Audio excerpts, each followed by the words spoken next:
When people get older, there's a high chance they will rely on pensions to secure their later years. However, what happens to elderly people without pensions? Unless they have a large amount of wealth or very supportive children, can they truly enjoy their old age without worries? Let me tell you about Mrs. Lee, a 60-year-old woman with no pension, no significant property, and an only son who has turned his back on her in her time of need.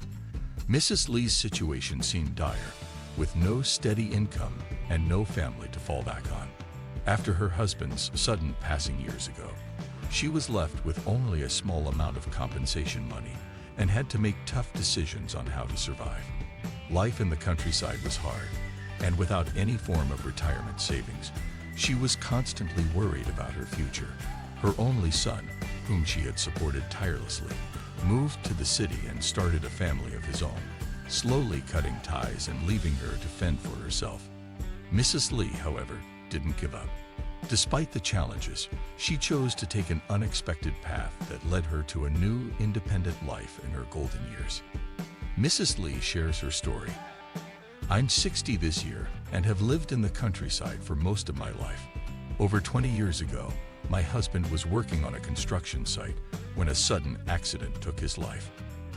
After his death, the construction site boss handed me 300,000 yuan as compensation.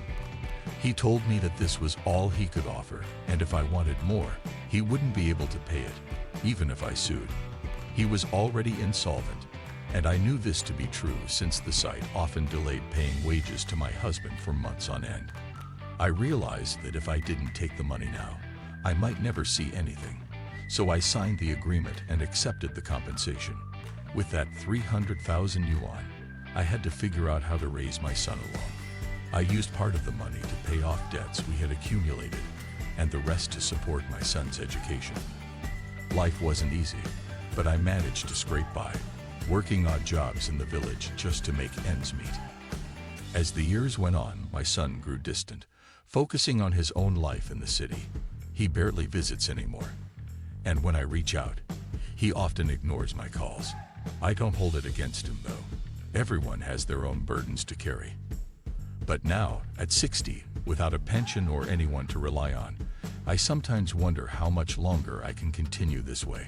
Still, I refuse to let my circumstances define me. With my husband gone, the family's financial stability crumbled. While I had the 300,000 yuan, I didn't dare to spend it frivolously. It wasn't enough to last forever, and I had to think about how I would survive in the future.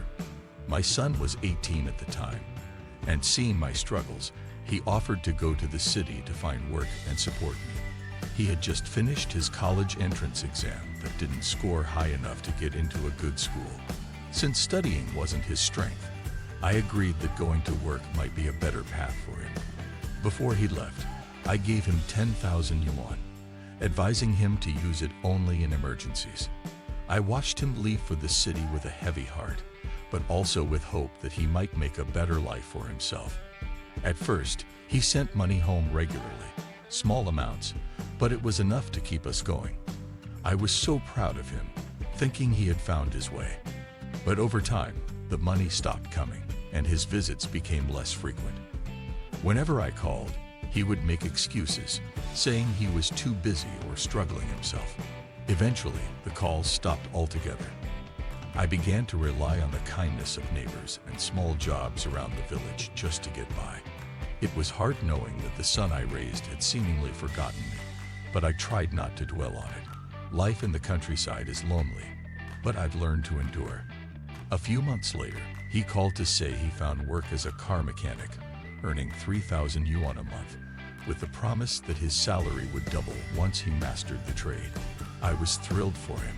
But soon after, my son told me he wanted to buy a house in the city and asked me to give him the remaining 290,000 yuan from his father's compensation to help with the down payment. He explained that renting was costing him 1,000 yuan a month, and he felt it would be better to buy a house and use the money for a mortgage, as the house would eventually be his. I hesitated, knowing that the money was my only safety net, but he assured me it was a wise investment for the future. He promised that once he owned the house, I could move in with him, and we would no longer have to worry about rent or finding a place to live. His words gave me hope, and I wanted to believe that helping him would secure both of our futures. So I handed over the remaining 290,000 yuan, trusting his promise. For the next few months, I heard less and less from him. When I finally reached out, he told me that things weren't going as planned. He hadn't bought the house yet and was still trying to make ends meet. I hesitated.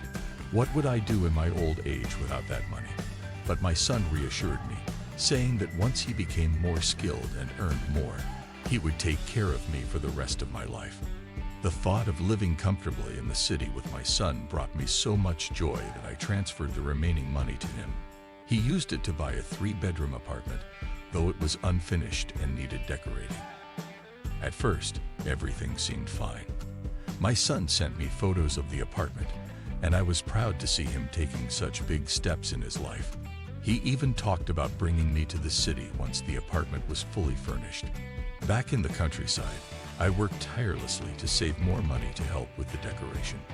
I raised chickens, ducks, and pigs, selling them at the end of the year and sending the earnings to my son. He later told me the house would need at least 150,000 yuan to be decorated properly. I was disheartened, knowing we would struggle to save that much. 3 years passed, and despite our efforts, we hadn't saved enough. My son brought home a girlfriend from the city, a wealthy girl whose family could afford the decoration costs. Soon after, they married. At their wedding, I was placed in an inconspicuous corner, and no one even knew I was the groom's mother. My son, sensing my hurt, comforted me by saying that things would change once he became successful. However, after the wedding, my son distanced himself from me. He stopped calling, and when I called, he rarely answered. I later learned from others that my daughter-in-law had given birth to a baby girl, and I hadn't even known. When I finally spoke with my daughter-in-law, she rudely told me that I should go to the city to take care of my granddaughter.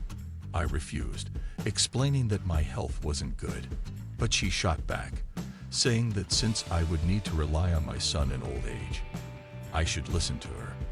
This made me realize that I couldn't depend on my son or daughter-in-law. I had to rely on myself.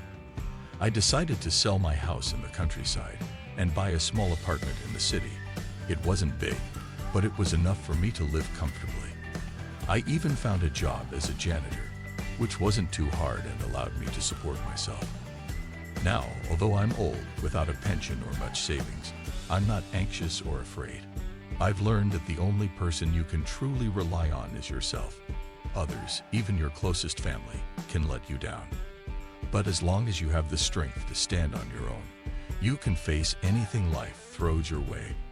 This is Mrs. Lee's story, and it serves as a reminder that we should never place all our hopes on others.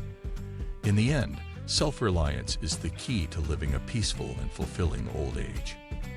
If this story resonates with you, or if you've ever found yourself in a similar situation, we'd love to hear your thoughts. Share your experiences in the comments below, and let us know how you've managed your own challenges. Did you also find yourself relying on your own strength, or did you find support from others? Let us know if you recognize yourself in this story and how you're planning your future. Your insights might help someone else going through a tough time.